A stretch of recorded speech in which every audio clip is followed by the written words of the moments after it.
Maggie, I'm so happy to be here. You know that I've always admired your holiday decorating. You always have the most festive spaces, both for yourself and your clients. So I'm so happy to get to see it all in person this year and ask you all about it and share it with our viewers. Thank you, Caroline. I love you being here after all these fun years together on the podcast and other things. And so thank you for being here today. Yes. Okay. So tell me about how you first sort of fell in love with holiday decor. Like, was it something you loved all growing up, or is this something that really kind of came about as you started your design business? Yeah. So I think growing up, my husband and I grew up in the same small town where both sets of our grandparents, were on both sides. Our aunts and uncles were nearby. So Christmas was a big deal, and there was just a lot of family togetherness. I know that he feels the same way about growing up and going to his grandmother's homes as I do about mine. And my grandmothers, my mom, my aunts and uncles, everyone made a big deal out of the holidays. So, yes, I've decorated kind of early this year, but I think they must have too, because I just remember it. It's such a presence in my memories with them. It's the beautifully set table. It's the beautiful tree. It's the music, the chaos of all the cousins running around. And so I think it's just in me. It's who I am, and I want to do that for my own children, and they love it. They've been asking me to decorate since October the 1st. And oh my gosh. Of course, I said we have to wait until after Halloween, but I think there's so much joy in decorating earlier so that I can experience it and not be as, stressed out, hopefully.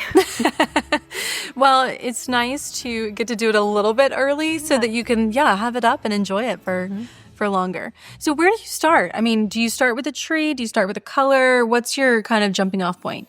Well, over the years, we've lived in a lot of houses. You know this. We've moved. And then we built this home. We've been here for about 18 months. And, in thinking about our first Christmas, what that would be like here, I really have always just asked my children, where do you think we should put the tree? Or what would you like to do? Where would you like Santa Claus to come this year? And so they love, more the merrier, more trees, the better for them, which I love that. I love that they're into it. I love that they want to help me. I tell my clients and anyone, pick your kind of big focal points for your decor. I'm a big proponent on accentuating your house, but not necessarily redecorating your house for the holidays. So take what you have and just make it that much more beautiful. I pick the kind of top 3 moments are the entryway, and you'll see my garland outside, which I just love that moment. I had some friends help me decorate earlier this week, and I just think they did such a beautiful job. So pretty. Well, thank you. It's a faux garland that we added natural elements to, which I think is just the way to go, especially for decorating early. So your entryway, your tabletop, and your tree. And then anything else you have time or want to do is just really icing on the cake. But to me, those are the big moments. And I'm big too on using what you have. Just because you don't necessarily have a full set of Christmas china that has ornaments on it or a wreath or a Christmas tree doesn't mean that you can't set your table and it still feel like Christmas. I'm big on live greenery. I'm big on beautiful flower arrangements in the middle of your table. And maybe that's just that little hint of red that just kind of gives you the nod to the Christmas season. I love mercury glass. I think that it's just one of the easiest ways to make it feel like holiday, but it's not so in your face. Mercury glass votive holders or vases or compotes, that just little bit of extra sparkle. Candlelight goes such a long way on your tabletop too, to just elevate what's there and make it feel a little bit more special than the everyday.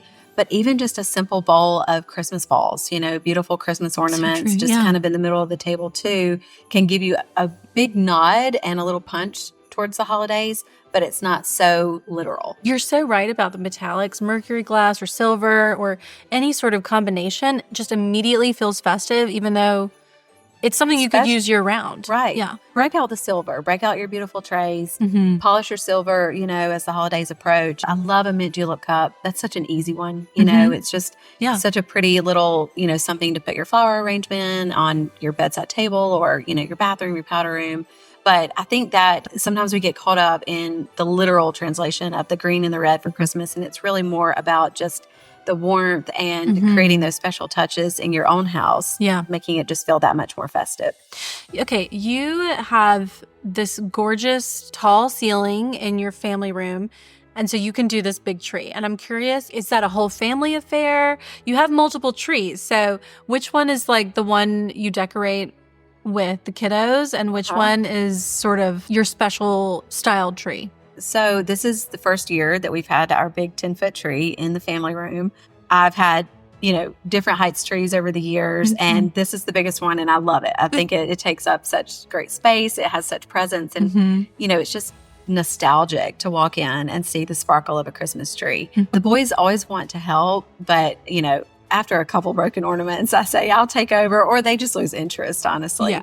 But we did them a couple of trees near their rooms that have their handmade ornaments and the things that they've collected over the years. So they love to help, but of course they move on too. So I love that tree. I think that I would call it our more feminine tree. So the pretty bows that are on there and the gifts that are underneath, it just has a softer look to it.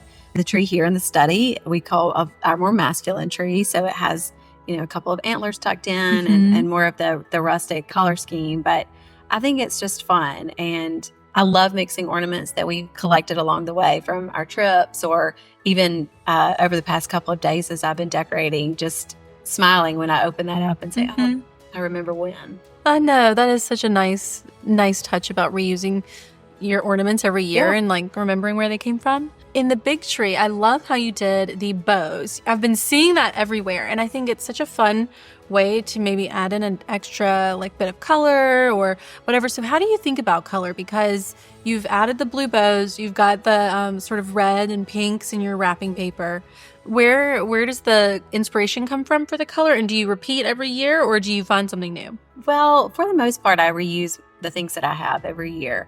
But this year, I kind of wanted to do something that was a little bit more unexpected. So I found that fun marbleized paper that is on a couple of the gifts under the tree. And I just felt like it was fun and different. I felt like it was a little bit more unexpected. It did have the shades of blue. So, of course, everyone knows I love my blue and white. So it felt like a fun little addition under that tree. And then in here, I did some plaids. I did the brown, a little bit more traditional rustic feel. And then upstairs, I did something a little different for the boys. I've always loved how you decorate for your clients because you obviously do it up for yourself. And every year it's so festive and beautiful and classic, but then you also take this on for clients too. And I mean, not only is that a huge undertaking, but how do you execute new ideas with your clients? Do you like to repeat things? Like, where did that come from, that element of your business? And how do you keep it fresh? Well, I feel like it's such a natural extension of decorating someone's home. You're also planning for when they're going to be entertaining their own family. Right. So those are lots of questions that we ask along the way, whether we're helping them build from the ground up or we're renovating or we're kind of coming in to do what I would call more of the interior design work. How do you decorate for Christmas? Like what is your Christmas china? What is your everyday? What are you pulling out? Do you have a collection that we really want to highlight?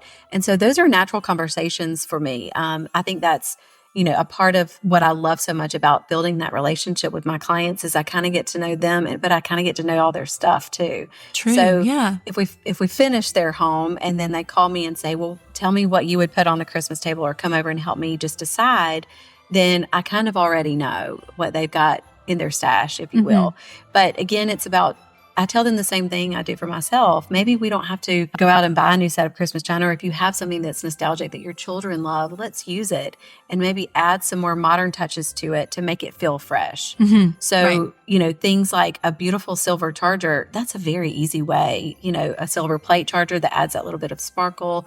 I also think there's so many fun opportunities now for, I guess, what I would call a disposable tabletop. So if it's a charger that's like a paper and it has a really fun pattern, that's such a fun way to layer a tabletop. Right. I approach tabletop the same way I do a room. I love color. I love pattern. I love mixing. I love mixing metals. So that's such a great way to add a little bit of whimsy to a tabletop. Maybe it's something a little bit more casual for your breakfast table or even setting your island for Christmas morning. So I tell my clients the same thing. But things like bows are really having a moment right now. Yeah. Just in design in general, a very simple bow, maybe not a big a big bow with lots of loops, but maybe something just simple and it looks so pretty, even just tied to a candlestick or tied on a sconce on your wall. It just adds that little bit of, oh, that's nice. Right. And it's not so much. Yeah, it's more accessible, and it makes candlesticks or your napkin feel so festive, even though it's, from Michael's or wherever you like to get your ribbon from. I love the idea about the paper because, I think we often think of like a Christmas table as being fancy or dressy. Sure. But I love the idea of using like a paper placemat to add like a color and just kind of change it up, maybe add freshness to what you like to repeat. Right. But it makes it feel different. Yeah. Sure. Especially if you're having a large gathering. It's a very easy way and inexpensive way to create consistency if you're having a sit-down dinner party, or maybe you are setting a table for the children and it doesn't need to have so many breakables, or the fine things are being utilized for the adult table, if you will. But I do think there's just so many fun ways to add color and pattern that are accessible now. Even just a beautiful textile as your tablecloth, if you will, and then adding on a placemat or a charger or just a pretty, linen that you've picked up along the way that gives you a little pattern as the base of your tabletop. And maybe it's something unexpected or a graphic pattern, and then you're layering in some of your more solid things. I think it's just a lot of fun to play with. Yeah. My number one piece of advice to my clients is just don't overthink it. Just play with it and see what feels right. Also, there's so many images at our fingertips these days. And so that's my favorite thing to do, is to glean inspiration from something that I've seen along the way or something I took a picture of, while I'm traveling, a shelter magazine, a coffee table book, and then just put your own spin on it. Yeah.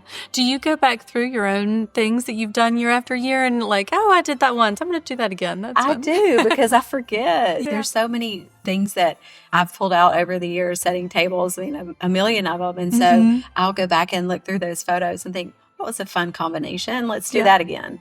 I always try to document what I did because, 12 months is not that long, but it feels like a lifetime. And you get to the next Christmas and you're like, I don't even remember what did I do? And so I love how easy it is now just to capture it on your phone. I love how you have sort of changed up your holiday colors in each room. Like you were mentioning, this one is a little bit more neutral. In there, you've got the pinks and the reds and the blue. I feel like sometimes people get a little stuck feeling like everything has to coordinate. Right. And I love that you're showing us that it really can complement what's already in your room and not like starting over. Yes, exactly. Yeah.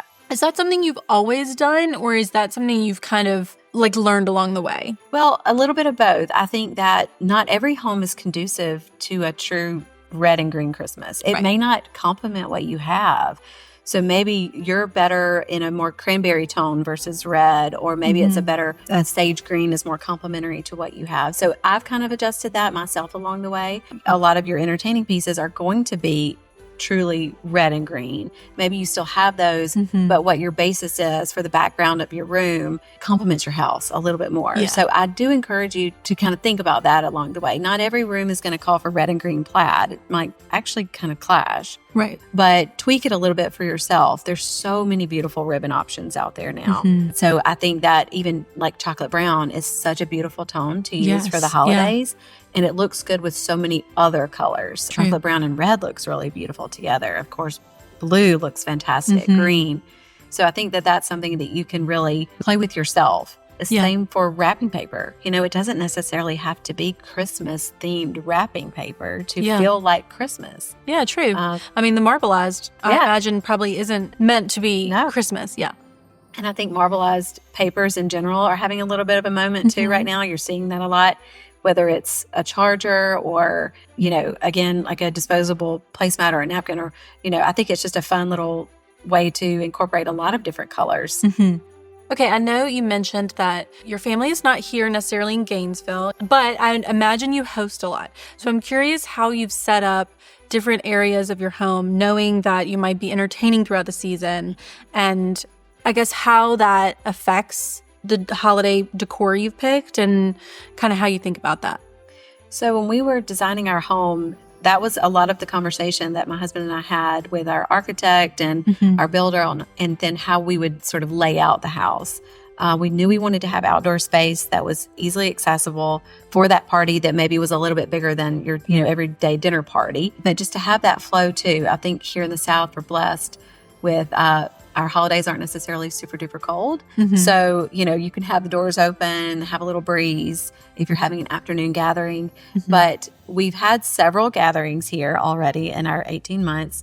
And so every time I learned something different. I learned, okay, maybe it was better to put the bar here. Maybe I serve from here next time. Yeah. Maybe we need to seat more people, here. Of course, the dining room is always the perfect place if you're serving pickup foods, or if you're having your sit-down dinner party. But then the kitchen is also a great place. Invariably, everyone ends up in the kitchen. Right. So we made sure that we have plenty of wiggle room and then easy access to the bar. That's where everyone's going to ask you where that is. Yeah. And so whether we have that set up in the bar or in another designated space, we really do learn something every time we entertain. That's such a good point. And I think something to keep in mind for anyone that's not a seasoned entertainer, just start entertaining. The more you do it, the easier it gets, the better you get at it. You just kind of have to pull the trigger and just say, it may not be perfect the first time. We're just going to do it. And then each time you're going to get a little bit better, right? Don't overthink it. Yeah, exactly. So we love having people in our home, whether it's a Tuesday night, gathering with maybe one family, or it's a Sunday afternoon gathering for 4 families, or if it's an open house Christmas party. We love having people here. We both grew up with our parents entertaining. So just having people that we love in our home just makes us so happy. Our boys love when we entertain. So I think that, again, just having people come over, whether you're serving pizza on your Christmas china or you're serving a catered meal on a paper plate, I think that if you're relaxed and you're enjoying yourself, then your guests will feel that. And, it's really just about being together. Okay, tell us a little bit more about the outdoors, because you have done this gorgeous garland over your arched doorway, and you have done such a great job creating curb appeal that's festive. And I'm curious, what are you thinking about when you're doing your outdoor space? So when we were planning our landscaping, I told our landscape architect, I just wanted something that was blooming pretty much all year. Now, I know there will be gaps, but I love green and white. So you'll see in our yard, everything is a lot of green, a lot of white, a lot of hydrangea, the things that bloom here great in South, azaleas, camellias. So I knew that I wanted it to feel soft but layered. My friends who are so talented that helped me decorate for Christmas, when we were talking about what to do around the front door, it was really kind of accentuating that too. Let's don't bring in a lot of color. Let's bring in a little bit of sparkle with our Mercury, Christmas balls in the garland, and then utilize things that are growing in our area. So again, the base of the garland is faux. It's artificial. I've had them forever, but we just kind of keep adding to it. Magnolia, pine, spruce, cedar. And I think that to me, it feels so welcoming and, but also soft. And it's not your traditional Christmas garland with plaid or red or green, but I think it sets the tone. And I like that it accentuates the outside of our home versus competing with it. Yeah. I love the idea of putting real in with your faux, not only because it makes it fuller, but it camouflages it. It's really hard to tell when you get right up on it. You can kind of see the real pieces, and then you kind of realize. Yeah. Well, or you don't notice the ones that are faux. So that's always pretty. And then even down your rail, it looks so nice too. Do you approach garland differently indoors versus outdoors? A little bit. So I decided, the outside on the front door was having its kind of moment. And then we did a garland outside on the porch that I think complements that really well. And then on the inside, we brought in a little bit more color. So we've got the pretty blue ribbon. Those pink pods that are on there are just the coolest, dried stem. I cut those from my mom's yard actually and brought them back to Gainesville. But that rich color of that pink and coral to me is unexpected at Christmas, but it still feels festive. It works, yeah. So mixed with all the pretty greenery, because I decorate early, I really can't have everything fresh and live like I'd like. Of course, it will just be crumbling by the end of the Christmas season. So the artificial elements help me keep it full. I love a grapevine wreath. You'll see that. I've got that hanging on our gate outside. I think grapevine is such an easy and great tool to give you that wreath form, and just putting in a couple of pieces, whether it's holly berries or a dried hydrangea stem. I just think it looks so pretty. And it's not, again, your, traditional Christmas wreath, but it's natural elements, which I love the most. Yeah. And with a big bow, Yeah. And you can put it up for next year, and it, the grapevine stays. Still looks great. It still looks great. So Maggie, you mentioned doing, having 3 focal points, your entry, your tree, and your outdoor. So I was curious if there are ever like unexpected areas of the house, whether it's a guest bedroom or a primary bedroom, powder rooms, like whether you add touches in little, unexpected places, or if that's something that feels too overwhelming. Well, it's contingent on time. Usually I have 3 boys. I have an 11-year-old, an almost 8-year-old, and a 2-year-old. You're busy. So I'm busy, but also this is a really sweet season to celebrate with them.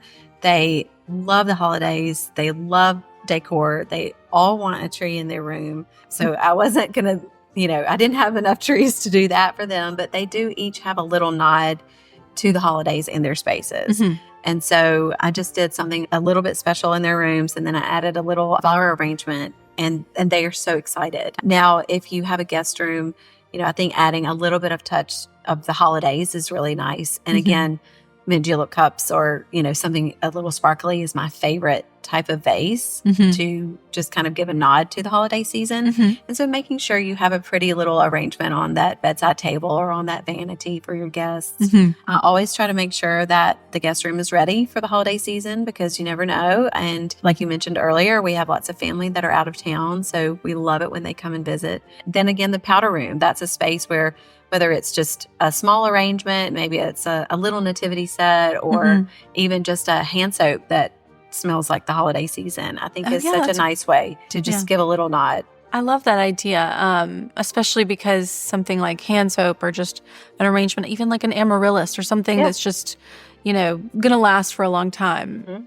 It adds a special touch and makes people feel welcome, especially if you're spending holidays away from your own space. Yeah. Right. I was curious if there are any traditions that you repeat, like any favorite holiday traditions that you and your family have? So, when the elf on the shelf arrives is a really big deal. So he usually shows up sometime after Thanksgiving, and that's a lot of fun. We've always done matching Christmas pajamas, and I just think that's really fun and a time to be a little bit silly. So I love that. And then, of course, we have all the Christmas morning things, the brunch, the waking up, the chaos of the gifts, being with friends and family who may have come to visit or just are here locally that we can hang out with that afternoon. But of course, we go to church on Christmas Eve, and then whomever's with us, we cook a meal and we have a big festive time around the dinner table, whether that's an early dinner or, a late lunch. But we love it. And it's about just being with the people that you love in your home, in our space. And I hope that my boys look back and remember all of those things, just those festive times of coming home even after school and turning on the Christmas music or baking cookies to take to the neighbors. It's just a lot of fun. It always feels so overwhelming to do all of those things on the list, but they are what make it a special time of year. Right. We're all going through those beautifully chaotic times, and it is a really sweet season. Well, thank you for having us. I am so thrilled to finally get to see it in person,